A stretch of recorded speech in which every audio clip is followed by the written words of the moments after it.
Ministries.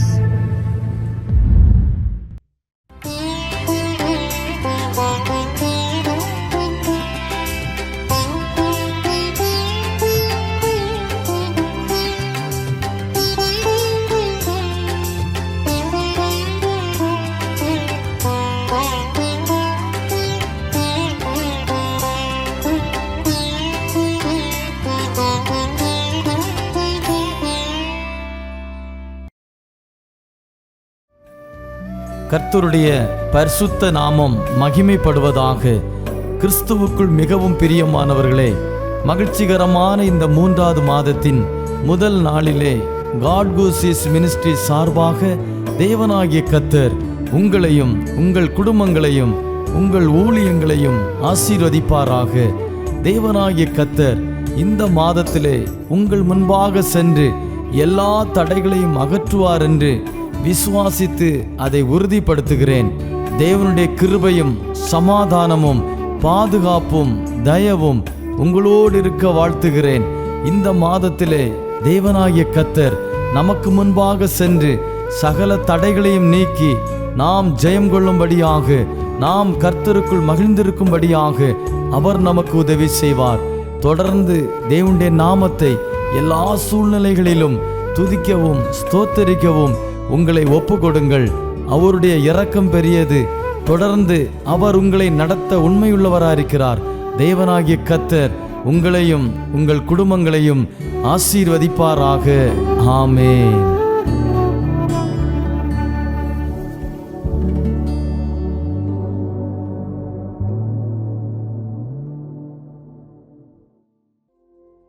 ஆண்டவரும் அருமரட்சகருமாகிய இயேசு கிறிஸ்துவின் விலையேறப்பெற்ற நாமத்தினாலே உங்கள் யாவருக்கும் இந்த காலை நேரத்தில் அன்பின் வாழ்த்துக்கள். தொடர்ந்து ஒவ்வொரு நாளும் ஆண்டோடைய வார்த்தையை கேட்டு பயன் பெற்று வருகிறோம். ஆண்டோடைய நாமத்திற்கு மகிமை உண்டாவதாக. இன்றைய தினமும் வேதத்திலிருந்து ஒரு பகுதியை வாசித்து கர்த்தருடைய வார்த்தைக்கு நேராய் கடந்து போகலாம். சங்கீதத்துடைய புத்தகம் 62வது சங்கீதம், அதனுடைய 5வது வசனம் இப்படியாய் சொல்லுகிறது: என் ஆத்துமாவே தேவனை நோக்கி அமர்ந்திரு, நான் நம்புகிறது அவராலே வரும். நான் நம்புகிறது அவராலே வரும். எனக்கு அருமையான தேவனுடைய பிள்ளைகளே, இந்த 62வது சங்கீதம் ஏறக்குறைய 12 வசனங்கள் அதிலே இருக்கிறது. இந்த 12 வசனங்களையும் 3 பிரிவுகளாக பிரித்து நாம் தியானிக்க முடியும்.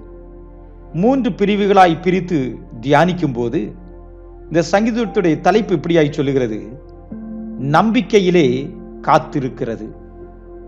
நம்பிக்கையிலே காத்திருக்கிற என்றதான் ஒரு தலைப்பிலே இந்த சங்கீதம் எழுதப்பட்டிருக்கிறது என்பதை அறிகிறோம். ஏற்கனவே நான் சொன்னது போல இந்த சங்கீதத்தை 3 பிரிவுகளாக பிரித்து நாம் தியானிப்பது நமக்கு மிகுந்த பலனாய் இருக்கும் என்பதை அறிந்திருக்கிறேன். தலைப்பு சொல்கிறது போல நம்பிக்கையிலே காத்திருக்கிறது.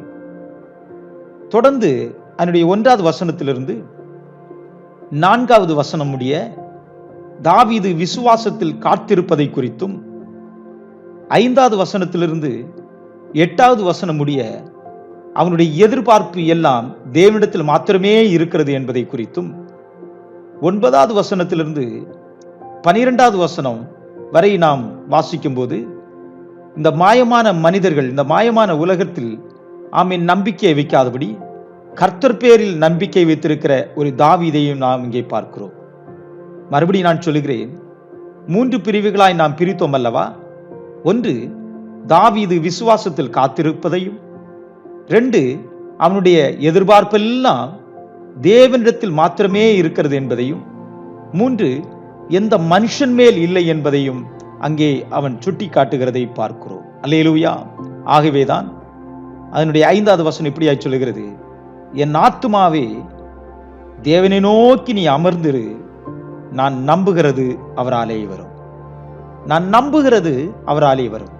எனக்கு அன்பான தேவனுடைய பிள்ளைகளே, இந்த அருமையான இந்த காலை நேரத்தில் ஆண்டவர் பேசுகிற தம்முடைய வார்த்தையை நன்றாக நீங்க கவனிப்பீர்களானால் நிச்சயமாகவே இந்த மாதம் ஆண்டவர் உங்களுடைய வாழ்வில் அற்புதமான காரியங்களை செய்வதற்கு நல்லவராயிருக்கிறார்.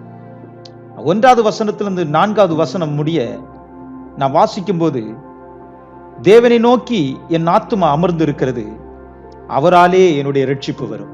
ஆம், எனக்கு அன்பான தேவனுடைய பிள்ளைகளே, தாவீது விசுவாசத்தில் எங்கே காத்திருக்கிறதை பார்க்கிறோம். தேவனை நோக்கி என் ஆத்துமா விசுவாசத்தோடு காத்து அமர்ந்து இருக்கிறதை, ஆமேன் என்பதை அங்கே ஆமீன் ஸ்தோத்திர தாவீது சொல்லுகிறதை பார்க்கிறோம். விசுவாசத்தில் காத்திருக்கிற அனுபவம், வெறுமனே காத்திருக்கிற அனுபவம் அல்ல, வெறுமனே அமர்ந்திருக்கிற அனுபவங்கள் அல்ல, தேவன் பேரில் உள்ள விசுவாசத்தோடு காத்திருக்கிற அந்த மகிமையான அந்த அனுபவத்தை நான் அங்கே பார்க்கிறோம். தாவீது விசுவாசத்தோடு காத்திருக்கிறதை பார்க்கிறது மட்டுமல்ல, அவனுடைய எதிர்பார்ப்பு தேவன் பேரில் உண்டாயிருக்கிறது. அவனுடைய எதிர்பார்ப்பு தேவன் பேரில் உண்டாயிருக்கிறது.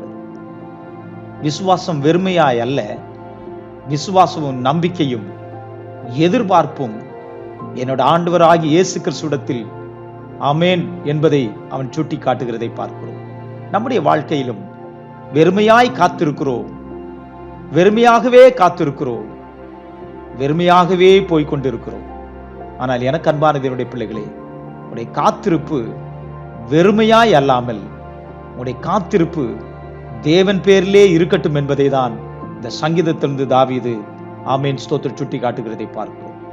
அதனுடைய 9வது வசனத்திலிருந்து 12வது வசனம் முடிய நான் வாசிக்கும் போது, இந்த உலகத்தை சாராதபடிக்கு, உலகத்தின் மனிதர்களை சாராதபடிக்கு, நமக்கு உதவி செய்கிறேன் என்று சொன்னவனை சாராதபடிக்கு தேவனையே சார்ந்திருக்கிற ஒரு அருமையான அனுபவத்தை பார்க்கிறோம். அதனுடைய ஆமீன் 9வது வசனம் இப்படியாய் சொல்கிறது, கீழ்மக்கள் மாயும் மேல் மக்கள் பொய்யுமே, தராசிலே வைக்கப்பட்டால் அவர்கள் எல்லாரும் மாயையிலும் லேசானவர்கள் என்பதை வேதம் சொல்கிறது. இந்த உலகத்தில் இருக்கிற மனிதர்கள் மிகவும் லேசானவர்கள், நம்பக்கூடியவர்கள் அல்ல, நம்பிக்கைக்குரியவர்களும் அல்ல. இந்த அருமையான நாளில் நம்பக்கூடியவர், நம்பிக்கைக்குரிய ஒரு அருமையான தெய்வம் ஆண்டவராகிய இயேசு கிறிஸ்து உண்டு என்பதை யாரெல்லாம் நம்புகிறார்களோ, யாரெல்லாம் விசுவாசிக்கிறார்களோ அவர்களுக்கெல்லாம் ஆமீன் ஸ்தோத்திரம் ஆண்டவர் நன்மை செய்வதற்கு நல்லவராயிருக்கிறார்.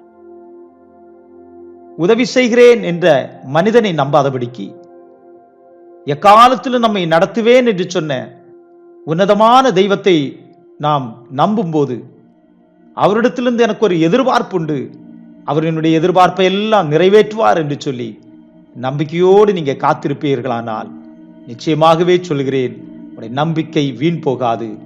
நிச்சயமாகவே உங்களுக்கு நன்மை உண்டு என்று என் ஆண்டவராகிய இயேசு கிறிஸ்து இந்த காலை நேரத்திலே சொல்லுகிறார். எனக்கு அன்பான தேவனுடைய பிள்ளைகளே, நீங்கள் யாரை நம்பிக்கொண்டு இருக்கிறீங்க? யாரை சார்ந்து இருக்கிறீங்க? யாரிடத்தில் விசுவாசம் வைத்திருக்கிறீங்க? மனிதரிடத்திலா, இல்லை என்றால் நீங்க ஆராதிக்கிற தெய்வத்திடத்திலா என்பதை ஒன்று உற்று பாருங்க. உடைய நம்பிக்கை மனுஷன் மேல வைக்க வேண்டாம். காலை தினத்தில் இந்த வார்த்தையை கேட்டுக்கொண்டிருக்கிற எனக்கு அன்பான தேவனுடைய பிள்ளைகளே, நீங்கள் யாரை நம்புகிறீர்கள் என்று ஒன்று ஆராய்ந்து பார்ப்பீர்களானால், நீங்கள் யாரை நம்புகிறீர்கள் என்று சொல்லி ஒன்று ஆராய்ந்து பார்ப்பீர்களானால், ஆண்டவராகிய தெய்வம் இன்றைக்கு உங்களுக்கு நன்மை செய்ய போகிறார். எனக்கு அன்பான தேவனுடைய பிள்ளைகளே, இந்த அருமையான காலை நேரத்தில் நீங்கள் மனுஷனை நம்பாதபடிக்கு தெய்வத்தை நம்பும்படிக்கு 118வது சங்கீதம் இப்படியா சொல்கிறது, மனுஷனை நம்புவதை பார்க்கிறோம், கர்த்தர் பேரில் பற்றுதலாயிருப்பதே நலம் என்று சொல்லி வேதத்திலே வாசிக்கிறோம். மனுஷனை நம்புவதை விட்டுவிட்டு, மனுஷனை எதிர்பார்ப்பதை விட்டுவிட்டு, உதவி செய்கிறேன் என்று சொன்னவர்களை விட்டுவிட்டு, ஆமேன் உன்னதமான தெய்வமாகிய ஆண்டவராகிய இயேசு கிறிஸ்துவை நீங்கள் நம்ப, நீங்கள் எதிர்பார்க்க, காத்திருக்க முயற்சிப்பீர்களானால், இந்த அருமையான காலை நேரத்தில் கர்த்தர் பெரிய காரியங்களை உங்களுக்கு செய்ய போகிறார். மனிதர்களை நம்பி பிசினஸ் ஆரம்பிச்சு தோல்வியை கண்டிருக்கிறீங்க அல்லவா? மனுஷனை நம்பி சில காரியங்களை நீங்கள் செய்வதற்கு எத்தனித்து ஆமீன் படுதோல்வியை சந்திச்சிருக்கிறீங்கள் அல்லவா? அருமையான நாளில மனுஷனை நம்புவதை விட்டு நம்முடைய இரட்சகராகிய இயேசு கிறிஸ்துவை முழு இருதயத்தோடு நம்பி, முழு இருதயத்தோடு எதிர்பார்த்து, முழு இருதயத்தோடு காத்திருப்பீர்களானால், இந்த மாதம் ஆமேன் ஸ்தோத்திரம் உங்களுக்கு ஒரு ஆசீர்வாதத்தின் மாதமாய், இதுவரையும் நீங்கள் காத்திருந்த காரியங்களுக்கு ஆமேன் அற்புதமான ஒரு நாளாய் கர்த்தர் மாற்றுவதற்கு நல்லவராய் இருக்கிறார். எனக்கு அன்பான தேவனுடைய பிள்ளைகளே, நீங்கள் அதிகமாய் மனுஷனை சார்ந்திருக்கிறீர்கள் என்பதை அறிகிறேன். நீங்க அதிகமாய் மனுஷனை நம்பி இருக்கிறதை அறிகிறேன். அவர்கள் எல்லாவற்றையும் விட்டுவிட்டு ஆண்டவராகிய இயேசு கிறிஸ்துவை நம்ப ஆரம்பிங்க. ஆண்டவராகிய இயேசு கிறிஸ்துவை விசுவாசிக்க ஆரம்பிங்க. எந்த காலத்திலும் என் இயேசு என்னை கைவிட மாட்டார். எந்த காலத்திலும் என் இயேசு என்னை கைவிட மாட்டார். அவர் என்னை நடத்துவதற்கு நல்லவராய் இருக்கிறார் என்று சொல்லி ஆண்டவரையே நம்பி சார்ந்திருங்க. அவர் ஒருபோதும் உங்களை கைவிட மாட்டார். அவர் ஒருபோதும் உங்களை விட்டு விலக மாட்டார். அவர் ஒருபோதும் உங்களை ஏமாற்ற மாட்டார். இந்த அருமையான நாளில ஆமேன் ஸ்தோத்திரம். மனுஷனை நம்பி ஏமாந்தவர்கள் அநேகர் உண்டு. மனுஷனை நம்பி தோற்று போனவர்கள் அநேகர் உண்டு.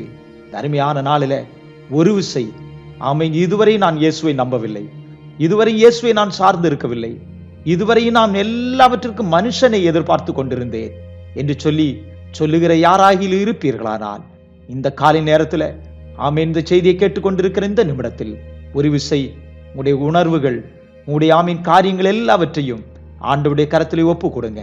உங்களுடைய எண்ணங்கள் எல்லாம் ஆண்டவருடைய கரத்தில் ஒப்பு கொடுங்க. ஒரு நிமிஷம், ஆண்டவரே, இதுவரையும் மனுஷனை நம்பி நான் தோற்று போயிருக்கிறேன்.